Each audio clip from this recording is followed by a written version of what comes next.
dalam bab 1 terdiri dari latar belakang, rumusan masalah, tujuan, dan manfaat. Yang pertama saya akan menjelaskan dulu mengenai latar belakangnya.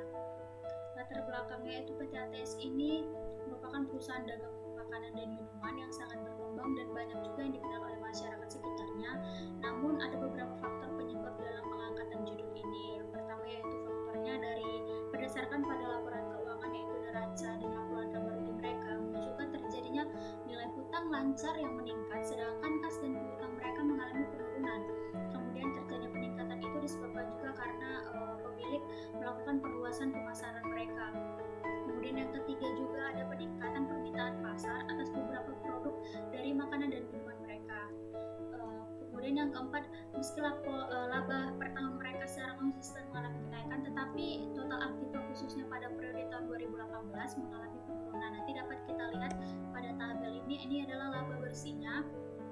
Di tahun 3 tahun berturut mereka mengalami kenaikan. Namun di sisi neraca kita dapat melihat pada tahun 2018 kas dan piutang mereka mengalami penurunan, sementara di hutang mereka mengalami kenaikan yang secara drastis.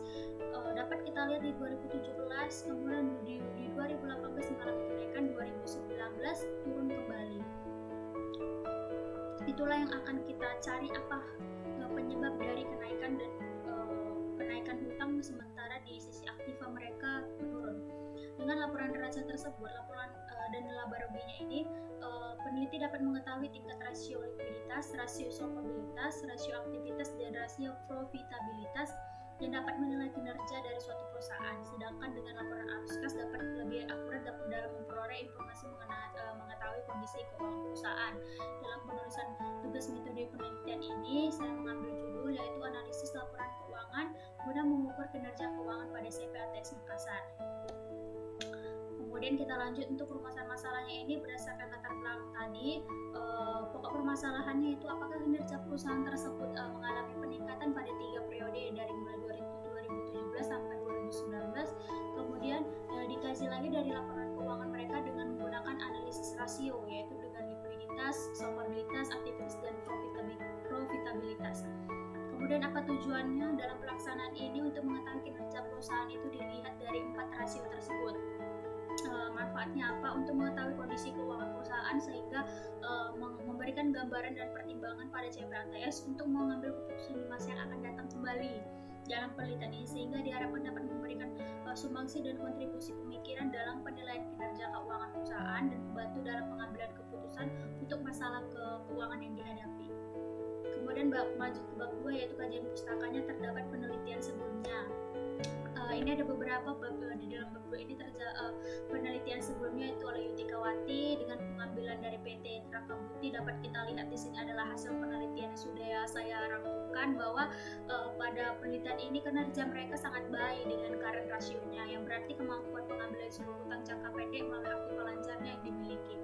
Untuk Nana Rubiati pada PT Admiral Lines, hasil penelitian dia memperoleh informasi bahwa kinerja perusahaan tersebut dalam penagihan piutangnya masih belum maksimal terhadap fluktuasi. Kemudian ada Yuli Omiati pada tahun 2013, hasil penelitiannya mengalami bahwa dari sisi rasio solvabilitasnya terhadap jumlah modal pinjaman yang dilakukan selama tahun 2010-2013 mengalami penurunan atas persentase jumlah utang. Menurut Peggy Syaputra pada tahun 2014, dia juga meneliti dalam hasil penelitian ini diteliti dari kualitas laba dengan menggunakan rasio indeks dana operasi dan rasio kecukupan arus kas. Kita lanjut untuk landasan teorinya, itu pengertian laporan laba rugi menurut Baritwan Zaki, ada juga Heri. Kesimpulannya bahwa laporan keuangan itu adalah laporan yang menggambarkan seluruh kinerja, mengambarkan menunjukkan kondisi keuangan suatu perusahaan pada suatu waktu tertentu. Untuk landasan teori, tujuan dari laporan keuangan ini apa sih gitu? Menurut Baritwan Zaki, laporan keuangan itu bertujuan untuk menyediakan informasi yang mengangkut posisi keuangan, kinerja suatu serta perubahan posisi keuangan dalam suatu perusahaan yang bermanfaat bagi sejumlah besar maka dalam mengambil keputusan ekonomi.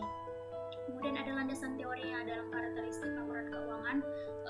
Menurut Baritwan Zaki juga dapat dipahami, relevan, handal, dan dapat dibandingkan.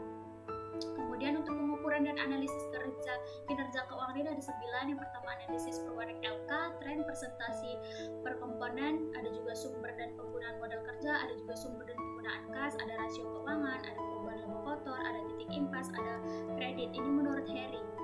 Untuk jenis laporan keuangan menurut Heri juga ada neraca, laporan laba rugi, perubahan ekuitas, ada arus kas, ada CHLK atau disebut dengan catatan atas laporan keuangan.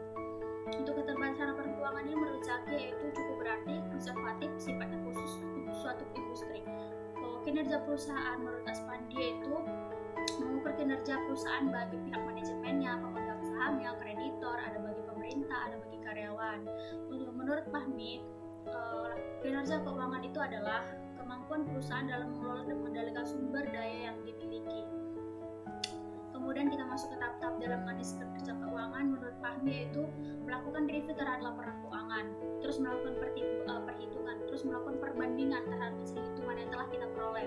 Kemudian keempat itu melakukan penafsiran terhadap berbagai permasalahan yang telah ditemukan. Kemudian yang kelima itu mencari dan memberikan pemecahan masalah tersebut. Kemudian kita masuk ke analisis laporan keuangan. Alat ukur kinerja keuangan menurut Aspandi dan Heri. Tujuan dari penggunaan suatu rasio saat menganalisis informasi akan dianalisis agar rasio dari dua perusahaan yang berbeda ataupun dua data atau lebih data dari perusahaan pada beberapa waktu yang berbeda. Ada rasio likuiditas, di sini sudah ada di rasio yang 4 tadi, rasio solvabilitas, rasio aktivitas, dan rasio flotabilitas.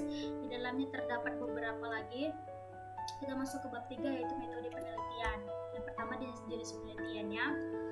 Untuk jenis penelitiannya itu menurut Sugiono, ada penelitian deskriptif, ada juga penelitian komparatif, ada juga penelitian asosiatif.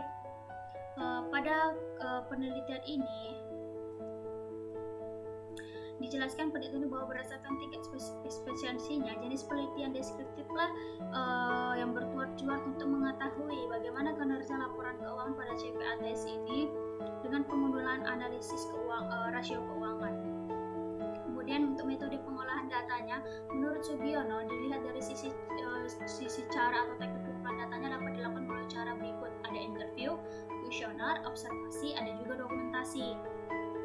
Untuk teknik pengumpulan data yang dilakukan pada penelitian ini adalah dokumentasi. Mengapa? Karena yaitu dalam wawancara nanti data laporan keuangannya untuk yang terdiri dari laporan laba rugi, untuk neracanya yang pada tahun 2017 sampai 2019.